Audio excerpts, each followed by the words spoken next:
আসসালামু আলাইকুম। কেমন আছেন বন্ধুরা? আশা করছি কাছের এবং দূরে, দেশে এবং দেশের বাইরে যে যেখানে আছেন আলহামদুলিল্লাহ পরিবার নিয়ে ভালো আছেন। আল্লাহর রহমত এবং আপনাদের দোয়ায় আমিও পরিবার নিয়ে ভালো আছি। সকালে যখন ঘুম থেকে উঠবেন, জানালার সামনে দাঁড়াবেন, দেখবেন শীতের হিমাল হাওয়াটা গায়ে এসে লাগছে। শীত আসলে আমাদের পিঠাপুলি পায়েস খাওয়ার ধুম পড়ে যায়। তবে আজকের আয়োজনে শীতের সকালে আমি আপনাদের জন্য নিয়ে এসেছি খুবই লোভনীয় এবং মজাদার রেস্টুরেন্ট স্টাইলে চিকেন স্যুপের রেসিপি। গরম গরম নান এবং পরোটার সাথে গরম গরম চিকেন স্যুপ একদম জমে যাবে। সামনে রোজা, এই চিকেন স্যুপ আপনারা ইফতারিতেও রাখতে পারেন। তাহলে আর দেরি কেন, চলুন দেখি না কীভাবে চিকেন স্যুপ তৈরি করি। বিসমিল্লাহ বলে শুরু করলাম। আজকে আমি চুলা থেকে শুরু করলাম। এখানে আমি 4 টেবিল চামচ সয়াবিন তেল দিয়েছি আর 2 টেবিল চামচ বাটার দিয়েছি।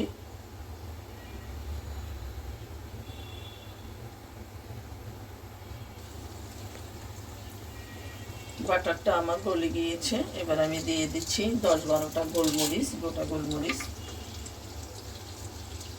2 তেজপাতা দিচ্ছি, মাঝখান দিয়ে ছিঁড়ে দিয়েছি। 2 টুকরো দারচিনি, 3টে এলাচ, 3টা লবঙ্গ।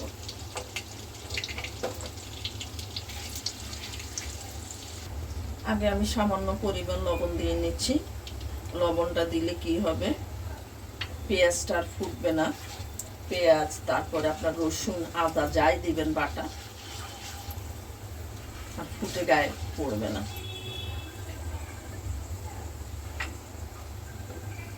আমার মশলা থেকে সুগন্ধ বের হয়ে গিয়েছে। এবার আমি দিয়ে দিচ্ছি পেঁয়াজ বাটা দিয়ে দিচ্ছি। এখানে 3-এর 1টা পেঁয়াজ বাটা দিয়েছি। আমি দিয়ে দিচ্ছি 1 চা চামচ আদা বাটা আর 1/2 চা চামচ রসুন বাটা। মশলাটা ভালোভাবে কষিয়ে নিব যাতে কাঁচা গন্ধটা চলে যায়। এবার দিয়ে দিচ্ছি 1 চা চামচ ধনিয়া গুঁড়ো, 3টা কাঁচামরিচ ফালি দিয়েছি ঝালের জন্য, একটু ঝাল হলে ভালো লাগে। আর দিয়ে দিচ্ছি 3 টেবিল চামচ টক দই। ভালোভাবে আবার মিশিয়ে নিব মশলার সাথে। মশলাটা যত কষাবেন স্যুপের স্বাদটা ততই বেড়ে যাবে। আর এখানে আপনারা সয়াবিন তেলের সাথে বাটারটা ব্যবহার করবেন। বাটার যদি না থাকে ঘিটাও ব্যবহার করতে পারেন। তেল ছেড়ে দিয়েছে মশলা থেকে। এবার আমি চিকেনটা দিয়ে দিব। এখানে আমি 300 গ্রাম চিকেন নিয়েছি এবং ছোট টুকরো করে নিয়েছি।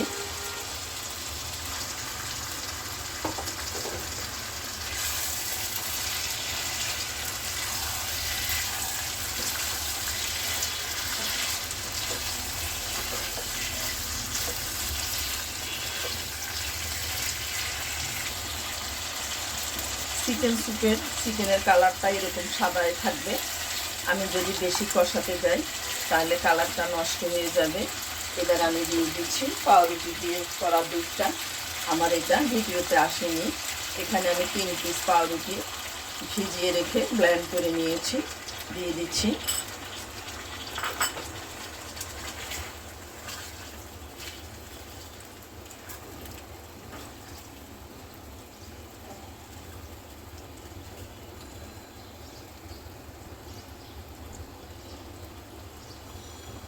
এবার চিকেনের সাথে নেড়ে চেড়ে মিশিয়ে দিব।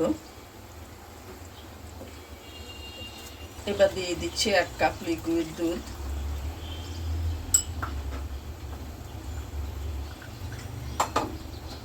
সাথে দিচ্ছি 1/2 কাপ পানি।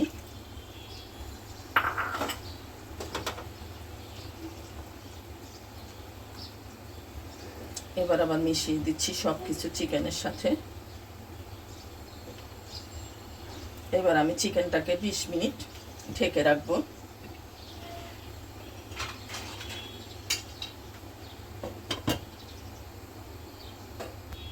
20 মিনিট পর ফিরে আসলাম। মাঝে মধ্যে আমি নেড়ে চেড়ে দিয়েছিলাম।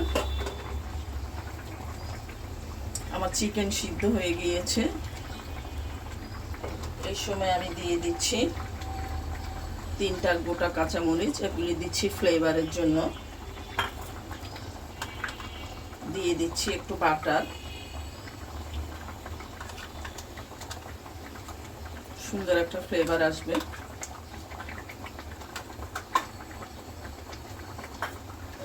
এবার 5 মিনিটের জন্য ঢেকে রাখবো। 5 মিনিট পর ফিরে আসলাম।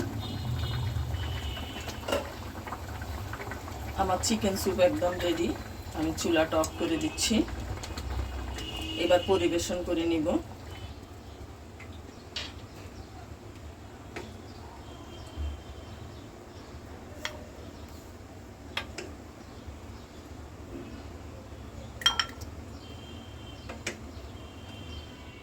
দেখেন স্যুপের কালারটা কতটা সুন্দর হয়েছে।